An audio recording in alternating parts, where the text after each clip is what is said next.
What is the difference between the Nurani awakening, Nurani unveiling, and the Dhulumati unveiling, unveiling that has a source in darkness? And could the Salik, could the wander to Allah subhanahu wa ta'ala take his way in his own hands without a murshid, without a guide, without a sheikh? So what is the difference between the luminous unveiling and the dark unveiling?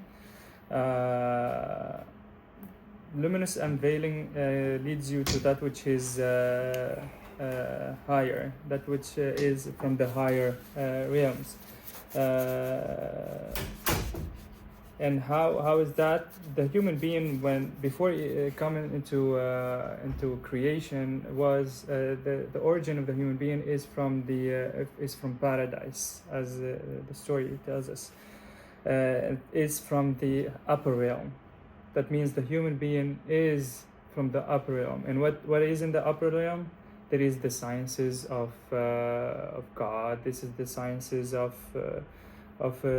the self. There is the realities of being. When you access the upper realm, then you will realize and know what people call Tawheed al-Asma, or like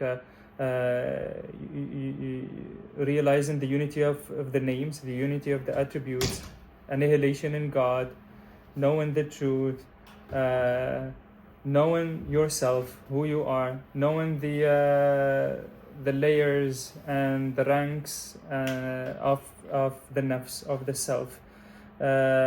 You will recognize yourself, yourself and your nature as a heart. And then you recognize when you are an intellect, and when you are an innermost secret, when you are a self or an ego or a soul. Then you will recognize all of this that's within you, that's from the upper realm. And how is this known? Through the vehicle of the luminous disclosures. Why? Because God's speech, the Quran, God's speech is light, the prophets are light. The attributes of God are light. His names are light.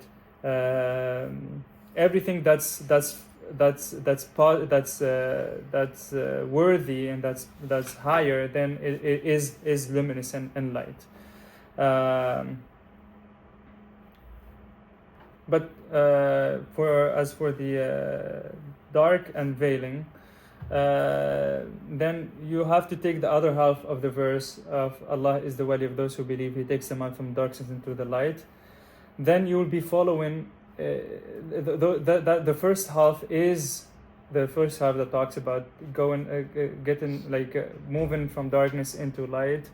Then that's what we call the luminous disclosure, or the luminous unveiling.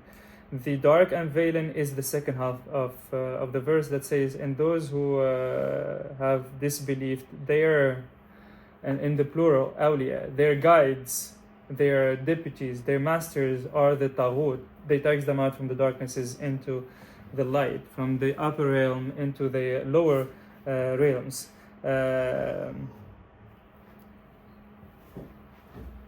So the person who is experiencing the dark disclosure is the person who is living in multiplicity, following the multiplicity of their desires, following the multiplicity of reason, following the multiplicity of guides.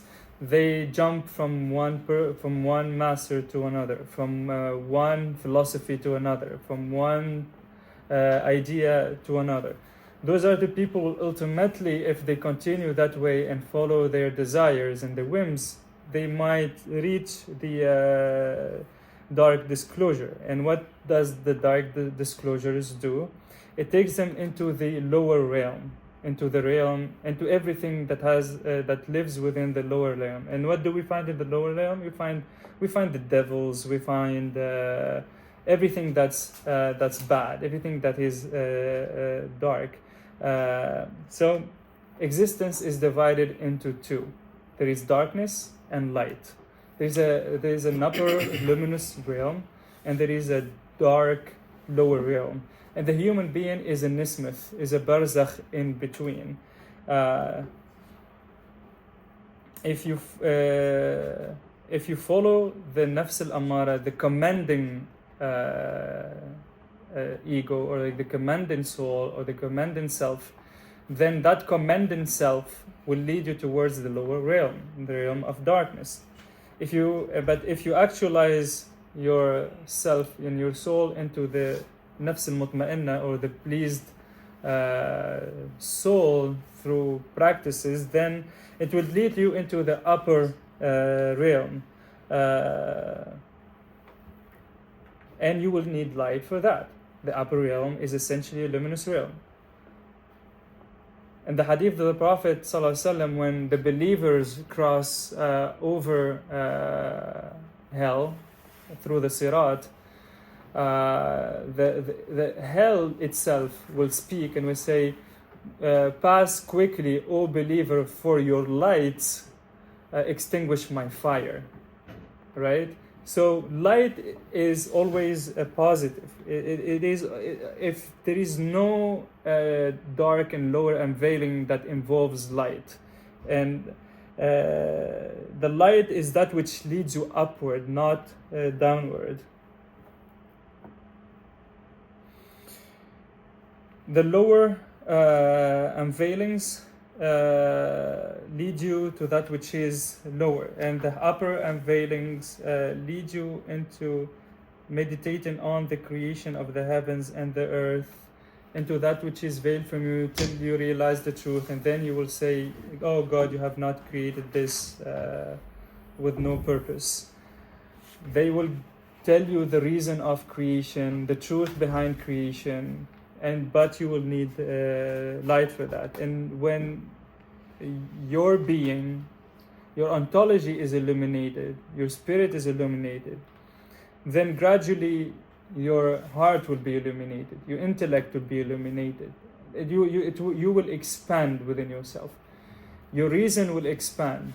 Your aql, your delimited intellect will gradually gets bigger, and you will be able to accept and understand that which the conventional intellect is unable to fathom and to understand, because now you have access to a different type of intellect. But again, as for the dark unveiling, it is the work of dark magic. It is based on illusions. It is based on playing tricks on things that have no actual ontological existence and being. It is like the story of the Sahara, of the magicians and Moses. It is said that the magicians, when they threw, thousands of magicians, I don't know, like in the story, when they threw their sticks, the crowd, it has been, they played tricks to the crowd, became like an illusion in the minds of the crowd, and they've seen those sticks as moving snakes. But in reality, the sticks were still sticks. But then when Moses threw his stick, the one who has the knowledge of the upper realm, the one who has the knowledge of light, then that stick of Moses turned in reality into a snake, into a true snake. And then it ate all the other sticks. And when obviously the magicians, they saw that, they recognized that this is a different type of science that's from the upper realm. They all bowed down and prostrated to Moses, right? Now the second question, can I wayfare to God without a guide, without a wali? No, you cannot wayfare to God by yourself. You always need a guide on your path. This is an existential reality that we cannot reject. we were created through the medium of our parents. We were brought down through the medium of our parents. We got to know things through our mothers first, then through our fathers. Then we went to school, and there was the medium of the teacher. So we gained knowledge through teachers, like elementary school, then in high school. Then we always had mediums around us to gain knowledge and to learn. So why not having and that would always have to apply to, obviously, the highest of all knowledges. That's the knowledge of God and the self. Indeed, Ibn Mashish, the 12th century Moroccan Sufi master, said, without the medium, there will be no access to the one that's being mediated for.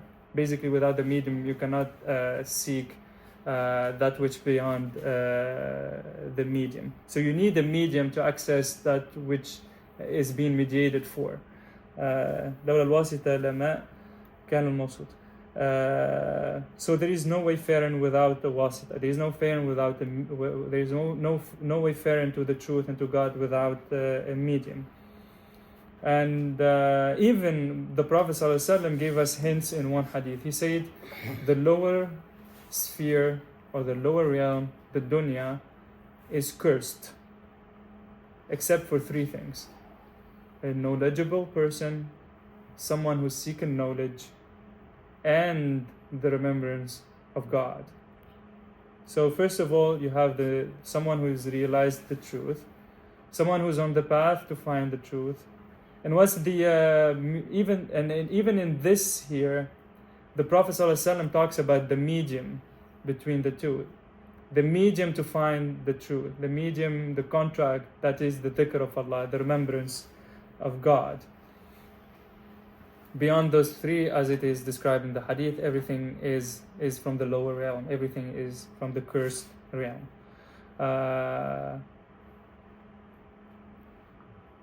So some people say, intermediaries are important in life. But some people, accept intermediaries in all aspects of life, but they don't accept it when it comes to God. They would say, I would worship God myself, and then I will find God through my own intellect and through my own way. But they forget that their actual creation, their actual existence in being is based on an act of mediation. They just haven't appeared on as a creation like this. They needed the medium of the parents. So mediums and intermediaries are an existential necessity. And this is the case for every human being if they contemplate about their lives. They came through the medium of the parents. They learned the first things through their parents. Then they learned from teachers. Then they became specialists until they themselves became intermediaries for others. And that's life, You go from intermediary to intermediary to intermediary till you yourself, you master something and you become an intermediary for others. And that's the life cycle. And that's how life is.